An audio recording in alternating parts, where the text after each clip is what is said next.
नमस्कार मंडळी, श्री सद्गुरू स्वामी समर्थ. सगळ्यांना माझा स्वामीमय नमस्कार. आजच्या या स्वामी गुरुचरित्र पर्वात तुमचं सगळ्यांचं मनापासून स्वागत करून आजच्या या भागाला मी सुरुवात करत आहे. तर स्वामी नित्यनियमाने एका गरीब ब्राह्मणाच्या घरी भिक्षा घेण्यासाठी जायचे. तो ब्राह्मण गरीब होता, पण सात्विक आणि धार्मिक होता.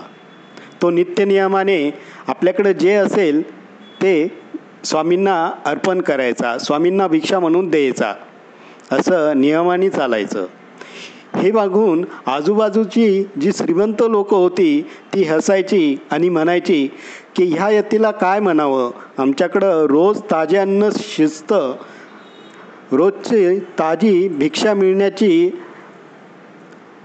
अपेक्षा असूनही, शक्यता असूनही ही यती त्या ब्राह्मणाकडं, त्या गरीब ब्राह्मणाकडं भिक्षा घेण्यासाठी जाते. काय म्हणावं असं काहीसं ते रोज बडबड करायचे. पण आपले स्वामी नियमाने त्या ब्राह्मणाकडे भिक्षा घ्यायला जाणार आणि भिक्षा घेणार. असंच एक दिवस स्वामी जरा लवकरच जातात त्या ब्राह्मणाच्या घरी भिक्षा घेण्यासाठी. स्वामींना दारात बघून त्या ब्राह्मणाची पत्नी त्यांना आदरातिथ्याने घरात बोलवते आणि विश्रांती करा, थोडासा आराम करा, आत्ता ते येतीलच भिक्षा घेऊन आणि ते आले की मी तुम्हाला ती भिक्षा देते, असं ती स्वामींना म्हणते. त्यावर स्वामी तिला म्हणतात की मला कशाला वाट बघायला लावते,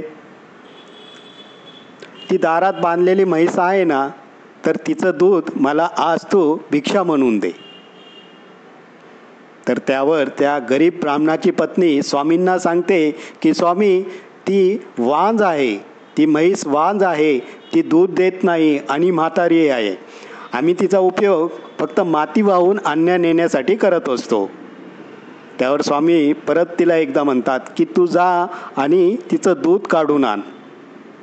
स्वामी आज्ञा म्हणून ती गरीब ब्राह्मणाची पत्नी 2 भांडे घेते आणि त्या म्हशीजवळ जाते आणि दूध काढायला सुरुवात करते. तर काय आश्चर्य, 2 भांडेवरून दूध निघतं. ते बघून त्या ब्राह्मणाच्या पत्नीलाही खूप नवल वाटतं. मग ते दुधाचं एक भांडं स्वामींना देते.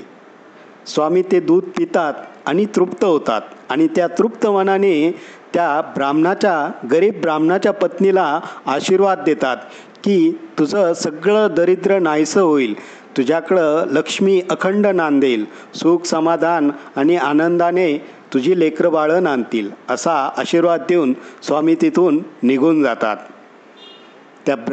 त्या गरीब ब्राह्मणाच्या पत्नीला लक्षात येतं की ही सर्वसाधारण व्यक्ती नसून कोणीतरी महाअवतारी पुरुष आहे.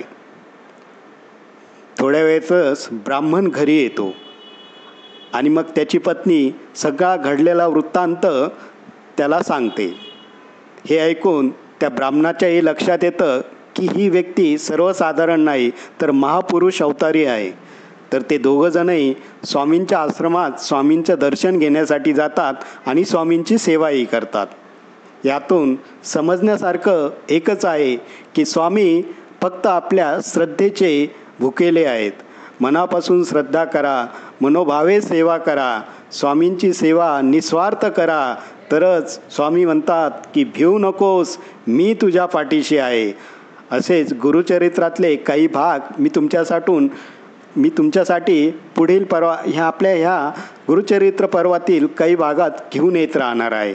तर चला आता परत पुढच्या नवीन व्हिडिओमध्ये भेटूया.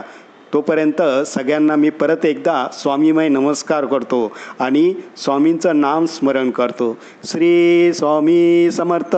सद्गुरू स्वामी समर्थ. जय जय रघुवीर समर्थ.